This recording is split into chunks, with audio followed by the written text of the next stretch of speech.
sometimes in relationships, you just find that you bicker for no reason. And the best way to stop bickering is for one person to stop talking.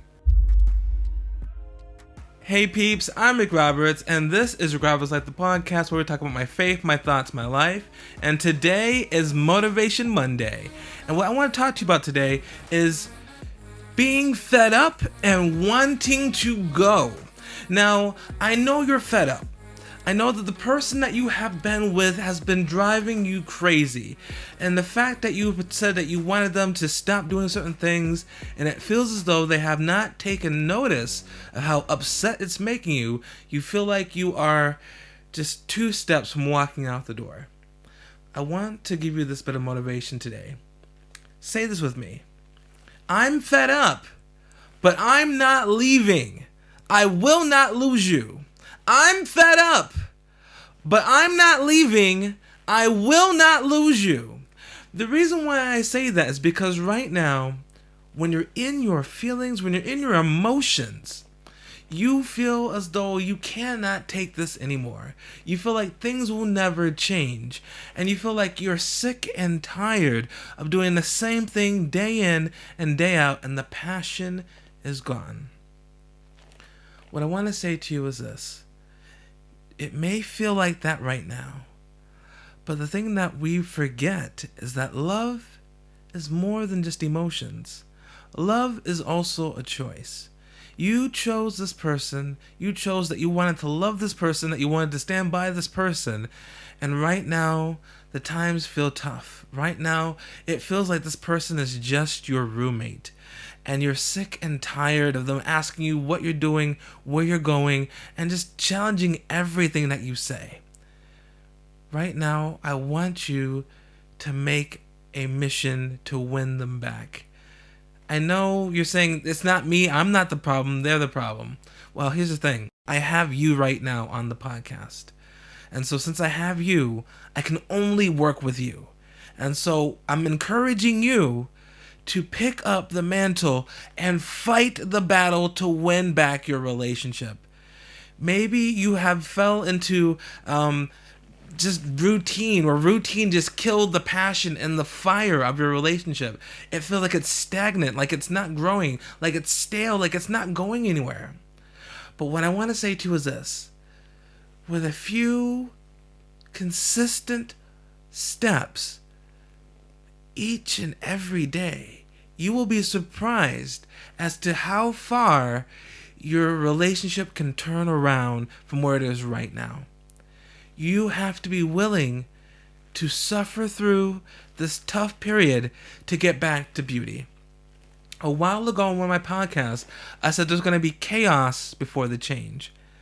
And this applies to this section as well. In love, in your relationships, when you want to get change, you have to go through a bit of chaos. You have to go through a bit of difficulty, a bit of struggle to get past the boring routine that crept in and put out the fire, the different arguments, the different letdowns, the different times when they said they would do something for you and they just didn't come through. The times when it felt like they were half-hearted and expressing themselves, and you don't feel the warmth and the love that you feel that you're deserved. I know that when you feel like you're being taken for granted, that you feel that you're just fed up and you want to find someone who appreciates you. Here's the thing. If you leave this person right now and you look for a new relationship, yeah, it may seem fun and exciting. It may seem like this person gets you. But if you do not change, if you do not change how you allow people to treat you, you will most likely find yourself in a similar position again.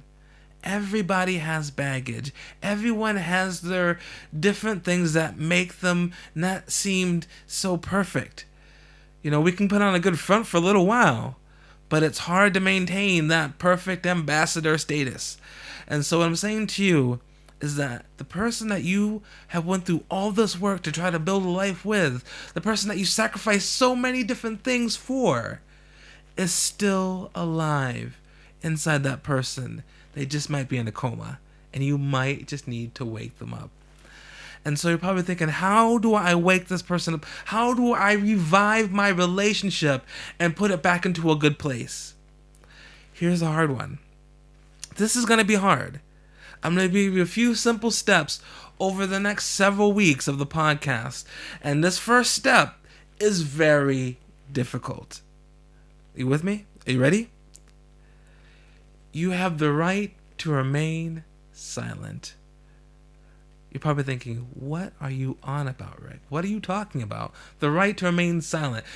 The reason why I say you have the right to remain silent is because what tends to really kill the passion in a relationship is bickering. We bicker too much. This person says it's left. You say it's right. You say it's up. They say it's down. You say that it is to the side, and they say it's over there. And you're saying, well, that is on the side. And then they say, but that is over there. Sometimes in relationships, you just find that you bicker for no reason. And the best way to stop bickering is for one person to stop talking. You see, the next time you find yourself about to bicker with a person, the next time you're about to go into a pointless argument or to say something that's frustrating, that's just on your mind, use your right to remain silent. Just don't say anything. Now, I know this is going to be hard. For some of you guys, this might be nearly impossible. But I want you to practice some self-control. As you learn to exercise the right to remain silent, and you choose to have peace in spite of mindless bickering, you're one step closer to rekindling the fire and reviving your relationship. I know it seems simple, it seems small, it seems like it's not going to work, but try it. Don't just try it for an hour. Don't just try it for a day. This is something that we have to consistently do to help bring back the passion in our relationships. Here's something. I want you to think about it. When you're with your friends and they say something that may not necessarily be completely accurate, do you always call them out all the time? Are you so quick to just, go back and forth with them over nothing? Usually in your close friendships, one of you has the common sense to say, you know what, that's not that big a deal. Let it slide. They really meant to say that, and let's give them the benefit of the doubt. That's what they meant. Even if they meant something else, it's not worth fighting over. Let's get past it and get on to what we're here to do, but just hang out. And so you can do it with your friends. You can do it with strangers. Why can't we do it with those that we care about? And so I'm asking you, are you willing to be the bigger person and just exercise your right to remain silent? Choose to not bicker. Choose to find a way to pick up that mantle and win your relationship back? Or are you going to really just pack it in now? Did you really come this far to give up now? Come on, you know you didn't. You know you didn't suffer through all those hard times, all that time in school, all that time looking for jobs, all those the funerals you went to, all the baby showers, the weddings, all the bills, all the just the stress of life, the children, all that to get to this point now and to quit, to give up? No, you didn't come that far to give up now. And so what I want to do is I want to help you to revive your relationship and to be able to have a passionate and a happy life with the person that you love. We're going to do it bit by bit, step by step. So keep your head up and keep your mouth shut. I know that's hard. I'm Rick Roberts, and you stay classy. Bye.